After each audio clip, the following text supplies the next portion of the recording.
বিমানবন্দরে আটকের ঘটনায় যা বললেন অভিনেত্রী জুথি। একটা সময়ে ছোট পর্দায় নিয়মিত অভিনয়ের পর বর্তমানে শোবিজ অঙ্গন থেকে দূরে আছেন অভিনেত্রী অনামিকা জুথি। সম্প্রতি সংযুক্ত আরব আমিরাতে নিজের সেকেন্ড হোম গড়েছেন তিনি। এরই মধ্যে শনিবার ৭ ডিসেম্বর সকালে ৬৯ লাখ টাকার স্বর্ণসহ চট্টগ্রাম শাহ আমানত আন্তর্জাতিক বিমানবন্দরে আটক হন এই অভিনেত্রী। একই ফ্লাইট থেকে মোহাম্মদ রায়হান ইকবাল নামের আরও এক যাত্রীকে আটক করা হয়।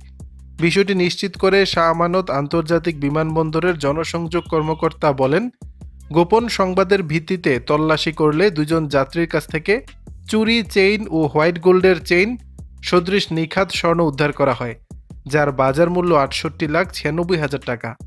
অনামিকা জুথি তার দুই হাতে চুরিগুলো স্কচ টেপ দিয়ে আটকে এবং চেইনগুলো তাদের গলায় সুকৌশলে লুকিয়ে বহন করছিলেন।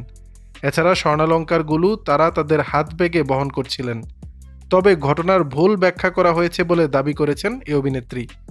বিমানবন্দর থেকে জুথি জানালেন, আটক করার মতো ঘটনা ঘটেনি, কিছু প্রয়োজনীয় পেপারে সাইন দিয়েই বাসায় ফিরেছি।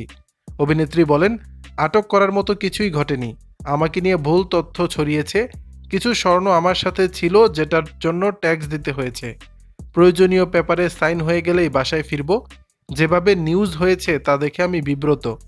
পরিচিত সবাই ফোন করছেন, কিভাবে এত বড় ভুল তথ্য ছড়িয়েছে আমার জানা নেই, তবে বিষয়টা আমার জন্য সম্মানহানিকর।